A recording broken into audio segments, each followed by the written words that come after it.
1% of dudes rapping, they ain't nice as me. 98% ain't live the same type of life as me. The judge gave me life and then they sent me where the life is be. That level 4 with depth and vice, the type of stuff they like to see.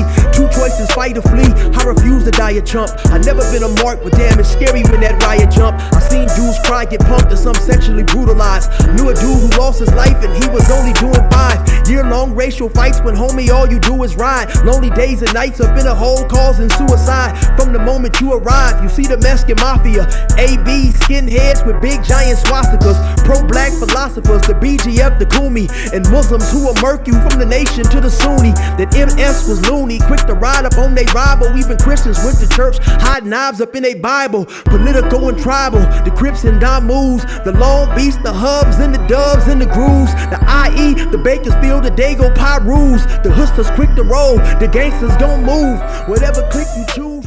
Say what's cracking, YouTube? It's your boy 16 to life, and I'm back like I'm on a parole violation. Yard down! For those of y'all that's new to my page, in 1994 I got arrested. I was eventually sentenced to 16 years plus life, and I served 24 years straight in the California prison system. Yeah, that was me gassing right there on that intro. And if you want to get that song, it's available only on a 10-song EP that you can only get from me by digital download. Cashapp, PayPal, or Zelle me $20. And I'll get it to you ASAP, man. Hit me up on my email, 16DALIFE music, that's 16tolifemusic@gmail.com, and I'm going to get it to you ASAP. Also, man, check it out. If you like rap, I'm going to probably leave a few of my songs at the end of this video, man. So check your boy out. I'm telling you, I get busy. Now let's hop right up into this video, man. Yeah, you see the title, man. A white dude called me the N-word, and I'll probably put this video up tomorrow, but he called me the N-word today, Sunday, May the 18th, right? So let me give you guys a story. So I'm going to this gas station, right? And the gas at this gas station is probably the cheapest on my side of town. So it's often crowded, and it's only like, I believe, 8 pumps. It's often crowded, and from time to time, when you go there, some of the gas pumps will be out of order, and they'll have a little yellow plastic cover over the gas pump thing saying out of order, right? So I go there, and sure enough, today is one of them days. The place is crowded. They got the yellow out of order sign on a couple of the gas pumps. So my gas tank happens to be on the left hand side of the car that I'm driving. So when I go in there, I pull up in there, you know, it's a waiting period. So finally a spot becomes available, so I pull into that spot. But when I pull into that spot, the gas pump on my left, that one is out of order. So I'm waiting for the guy in front of me to finish using his pump, his gas, and then I'm gonna get his spot. So as I'm sitting there waiting, the gas pump to my immediate right, it becomes available. So both of them is available, but one of them I thought was out of order. So now what I'll have to do, I'm trying to decide, well, should I just back out? Because then I'll have to back out. I'll go in reverse because those pumps are on the right and my gas tank is on the left. So should I back out, go through all that process? And then in the time that I'm trying to do that, it's also possible that while I'm trying to back in, somebody else will just swoop up in here and then I'll just miss my whole spot. So I say, well, you know what? Fuck it, man. You know, I'm gonna back out. I'm gonna go get the spot. So now as I'm backing out, so I can turn around, so I gotta back out, then I gotta pull forward, then back up again, so I can bring my gas tank on the side of the pump. So now as I'm backing out, I get a call from my homie in the pen. So my homie G-Wee, who I told a story about, he's a white Crip. He's locked up right now for attempted murder on the police, and so he gives me a call. So as I'm answering the phone, I'm talking to him. I ain't talked to him in a minute. I'm telling him, man, hold on, because I need to hurry up and get in this pump.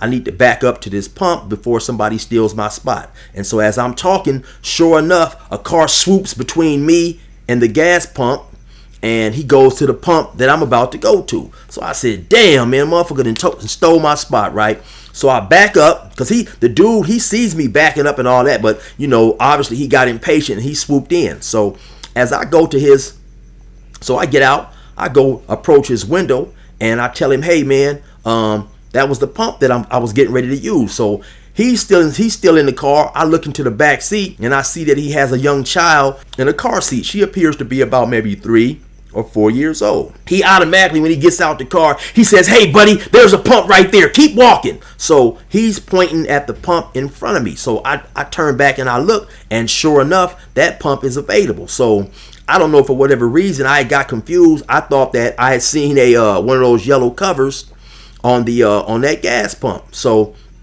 he's walking out toward to go in and pay, and he looked back at me, said, yeah, you heard me, keep walking. So I'm looking at him like, hey, motherfucker. But I don't say that, but that's what I'm looking at him like. I'm like looking at him like, hey, motherfucker, you ain't got to talk shit and be disrespectful. So when he says, that pump's open right there, man, keep walking. So I look at the pump. I see that the pump is available. I said, oh, yeah, man, my bad. I didn't see that. So now he goes on, starts talking shit. Like, how did you miss it? How could you see it? I said, damn, regardless of how I couldn't see it, I told you that I didn't see it. My bad. Well, yeah, just keep walking. You heard me. Keep walking. So now I get in my car because I hadn't quite backed up to that particular gas pump. So I back up. I pull my, where my tank is in a line with the gas pump. Then I go in the store. So when I go in the store to pay, he's paying for his gas. So I get behind him. He turns around. He says, what, you got a problem? And I said, hey, man, shut your motherfucking ass up, punk. I had went in there and I had told myself, if I happen to see this dude, I was going to explain to him one more time, hey, my bad, man, I missed the pump, for whatever. But when he turned around and said, hey, you staring at me, you got a problem? I said, hey, man, shut your motherfucking ass up, punk. Then he starts, hey, man, well, I come here every day. I don't want any problems, because now we're face to face. Initially, when he was talking all that stuff, telling me to keep walking, he was 8 to 10 feet away, right? So he goes out after he screams and hollers, we stand there and we go back and forth for at least a minute or two. We go back and forth long enough to the point to where the gas station employee, he says, hey man, what's going on? Oh, this guy's bothering me. He's harassing me. This is what the white dude is saying and all this and that type of stuff, right?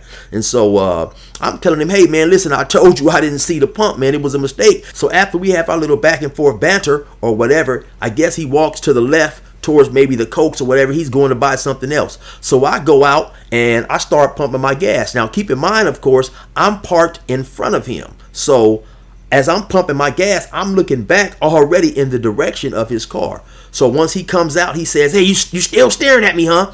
Starts talking more shit, right? So I tell him, hey man, shut your bitch ass up. I have a let's just say is it a motto, or I have something that I like to do, man. I have a rule. I have a rule, man. One of the things that I like to do as a rule of my own, right? If I happen to see a gorgeous woman, nicely shaped, fine, whatever, and she's with kids, I don't approach her, regardless of how fine she may be to me. I just feel that's a sign of disrespect. Also, if I happen to be with small children or my grandchildren, young nieces, nephews, cousins, whatever, I try hard as I can to avoid any type of violence in front of them. And if I happen to have a confrontation with someone else and they're with small children, I try to give them that same courtesy and try not to be confrontational, and definitely try to avoid a fight at all costs unless a person comes up to me in a physically threatening manner. So when he says basically, hey man, why are you staring? I tell him, hey man, listen, I'm a grown man. I look where I want to look. You don't tell me where to look. And also keeping it 100, due to the fact that me and this dude has traded words, I'm definitely not just to take my eyes off of him. Now, I always give you guys a description, man. This dude probably was maybe about 5'8", 5'9", maybe about my height, maybe about 170, 175, somewhere around there. And also the dude had on flip-flops. So as he's pumping his gas, he starts popping off at the pie hole again, man. Oh, man, why don't you leave me alone? Stop staring at me. Just leave the drugs alone. So when he said leave the drugs alone, I'm going to keep it 100 with y'all. That lightweight triggered me, right? Because I felt it was a racist statement. So then when he says that, I start walking toward him. I said, hey, listen, man, all you got to do, man, is shut the fuck up. You steady talking shit. You say you got your daughter with you and you don't want no problems, man, but you're steady talking to me like you're trying to antagonize me or something, As I'm walking towards him, he's hollering and screaming, shut the fuck up, this and that. I believe he may have called me a pussy a time or two, if I'm not mistaken, right? Now, as I'm starting to walk towards him now, this dude just starts screaming and hollering at the top of his lungs. Leave me alone! Get away from me! I don't want no problems! Leave me alone! Why are you bothering me? Just you don't want to mess with me, or some shit he was saying, right? So then I start talking as calmly to him as I'm talking to you guys right now. I said, listen, man, I don't know who you think you are. I don't know who you think I am, but all that screaming, hollering, cussing, and yelling, that's not just to help you win this fight one bit. Then he goes into his act again. He's he's screaming and hollering, screaming and hollering. By this point, you have, of course, people who are standing around at the other gas pumps. Some people are blowing their horns. Some people are saying, hey, just stop, you guys, stop. One lady said, leave it alone. Come on, you guys, calm down. It's Sunday. It's Sunday. All type of people are intervening now. You know, it's a car pulls up with a black, happen to have a black dude, and he was like, hey, man, y'all just chill out, man. Just chill out, man. Just chill out. You know, it's a dude, a homeless dude over there. He's saying, hey, man, it's that dude. It's that dude. That dude, he's the problem. Now, this homeless dude happens to be white, and he's talking about it's the white dude is the problem, right? So he goes to screaming and hollering something along the lines of, you don't want to fuck with me, or some shit like that. So when he says that, we're still somewhat of a decent distance away. You know, I just have a certain thing that I do. I never get real close to an individual when the words are confrontational. I never get within striking range. And if a person is talking confrontational with me and he happens to come into my striking zone, I'm finished to strike. So once he started screaming and hollering, talking about you don't want to fuck with me or whatever he was saying, and it seemed like he started to walk up toward me, I got into a boxing stand, was about to hit him with these lefts and rights with all my might. Boop, bop, boop, bop, boop, bop. But once he saw me assume my boxing stand, he started hollering again. What are you going to do? You're going to hit me? You better not hit me. I got my daughter with me. I got my daughter with me. So, like I said, the whole time, man, this dude is steady screaming. He's steady hollering. You know, now, once again, you got people blowing their horns, telling us to calm down or whatever, right? So, I just walked back to my car and continued pumping my gas. So once the dude finished pumping his gas, of course, I'm really keeping my eye on him now. So I make sure to remove myself to get from behind my car and get on the side of the car, you know, because we've seen them crazy videos where people get upset and and his car wasn't the nicest of cars. You know, they'll come just barrel into your car. So I got on the side that in the event he came flying, I could just hop through the gas pumps or whatever. But so no, he backs out. Now the two pumps across me, one of them is out of order and the other one nobody is using. So there's enough room for him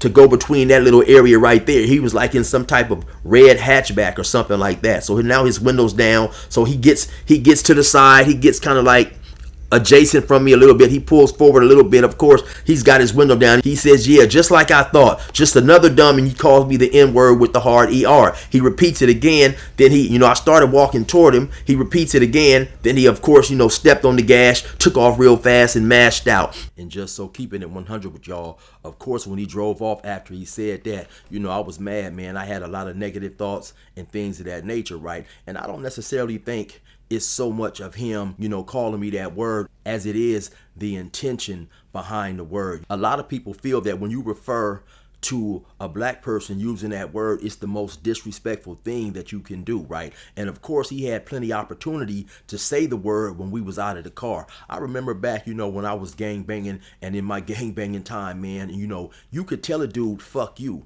But if you tell him fuck his hood, if you say fuck your hood, then most times that dude was gonna fight. It's crazy how sometimes we can put the hood before ourselves, right? So there were times when I would tell an individual that with the intention to try to piss him off, to make him fight, right? So I think that it's somehow, when a person uses the N-word, it's somehow connected to the same type of logic that I would use when I used to tell a dude fuck his hood. So after I drove off from the gas station, I was still mad, kind of talking to myself like, chill, you should have just smashed the dude when you had a chance, so on and so forth. But the more I thought about it, the more I realized that it turned out for the best. First of all, it's a gang of cameras at that gas station, and had things got physical and out of hand, it definitely would have been caught on tape. Then also, by me having 2 serious convictions for violence in my criminal background, I don't have the luxury of getting into a fight or doing anything because I could be potentially charged with my 3rd strike and be facing a bunch of time. If I was to get into a fight, it would definitely have to be caught on tape. I would definitely have to be seen as the person defending himself, because like I said, with my serious charges, regardless of the fact that I've been out of jail 7-8 years, I'm pretty sure any district attorney would love to send me back to prison. It all dawned on me too that, it's a crazy world. People is going through a lot. I don't know what that dude was going through, and he has no idea of what I was going through. So it's best to avoid confrontation. And if we all just think about it, willing to crash out and risk prison or death behind the word just makes no sense, man. And also, me being a person for a long period of my life, I will resolve certain type of issues in a violent manner. At times, it can be very easy for me to slip back into that way of thinking. But like I said, it's crashing out, risking death, or going back to prison worth it over a word, man. That moment has passed. The anger has resided. I'm still out. I'm still free. I'm still living. So, you know, it's definitely the best decision for me, man. So now, like I told you guys earlier at the start of the video, I'm going to probably leave a few songs at the end of this video. So if y'all like rap, I'm telling you, man, check your boy out. I gas. Y'all already know what time it is. It's your boy 16 to life. Resume normal program. Them crackers let me out the gate, now the pressure's on. We bout to get this shit straight like a pressing comb. The wrong cat to get aggressive on. I bring the bitch up out of niggas while you think they got them dresses on. My reach long and that's the best type. To have some dirty white boys come and smoke you like a meth pipe. And leave your chest bright red like a fire truck. Kicking your mom's door at night, nigga, and tie her up. I'm wild as fuck and I'm respected by the new youth. I put this pistol in their ear like a Bluetooth. I blow their brains on their new coupe. And have red everywhere just like a function full of soup whoops. Tell your troops I deal with beef like a butcher. My 4-5 pump more guys than Ashton Kutcher. Line pusher, quick to bury your clown. Nigga, I stayed in the park like the merry-go-round. Get it? The game greasy, bitch, the game need me. Oh, you niggas don't know my name. The game greasy, bitch, the game need me. I'm out here doing my thing. The game greasy, bitch, the game need me. I swerving my own lane. The game greasy, bitch, the game need me. Nigga, ain't shit gonna change. I shook the coward on his hook cause it was hustle time. Only busted that you'll see me fucking with his Buster Rhymes. You spoken meth and doing lines like a dope fiend. Living foul, telling lies, hide behind a smoke screen. I'm trying to get rich by any means, except for turning to a bitch, being a snitch, or rocking skinny jeans. And a couple other things I disagree with. A lot of y'all tripping me, I'm sticking with this G shit. My heat spit, I get loony with the rifle. Riding by myself like I'm on a unicycle. I'm bad like Michael, no Randy, no Tito. I never been a bitch and I can put that on me though. First nigga trip, I'm on his ass like a Speedo. My 4-5 clapped and it's a rap, burrito. I leave you in a fetal position, I spark fast. I'm just trying to get green like the east side park grass. And the march don't ask if I might clap. I had life and now I'm home and they don't like that. I'm right back like I left something. Like I told your bitch to hold my dope sack and she kept something. Bet something if you think I left the strap at home. That bitch stayed with the kid like a chaperone. And I'm prone to put my mask on and spin the block, hit my target spinning round. That's how you chase round the ops. Laying down, call the cops. Now it's lots of yellow tape. I'll never box my op unless they pay me what Canelo make. I'm a shooter, boy. I blaze shit up for Carmelo's sake. Niggas talking, acting tough, but sweeter than some yellow cake. I don't take one bite. Play with me, gunfight. A nigga come for me on mama's cuz he better come right. If not, seal casket, no more sunlight. Smoke shop, yeah, I got way more than one pipe. You will never fuck with me, pussy, you the nun type. You report shit after it happened, walk the front kite. I'm a mentor, war instructor, sensei. A nigga who was really in the field like Kunta Kinte. The game greasy, bitch, the game need me. When you died, so did a part of my heart. It hurt me to the point that I don't even know where to start. Literally tore me apart. It turned my whole world dark and took my breath away. I still remember every single part like it was yesterday. My mind blank, my body numb, my chest tight. Hoping God receive you and he view you in his best light, so your soul can rest right, no suffering. While I'm stuck down here, man, my pain constantly going like it's buffering. Emotions steady shuffling, I'm riding around. My whole world is upside down. I keep feeling I'm about to drown, and I don't care about the lifeguard. Not having you in my life made life hard. The rest of my life scarred, emotionally and mentally. I never realized just how much you truly meant to me. The pain trapped me like the penitentiary. I miss you every day and pray we meet again eventually. I don't really think that I'ma be okay. I miss you so much and I got so much to say. I've been really out of touch since God took you away. If I could book a flight to heaven, I would book it today. I don't really think that I'ma be okay. I miss you so much and I got so much to say. I've been really out of touch since God took you away. If I could book a flight to heaven, I would book it today. I often talk to the skies, hoping you hearing my voice.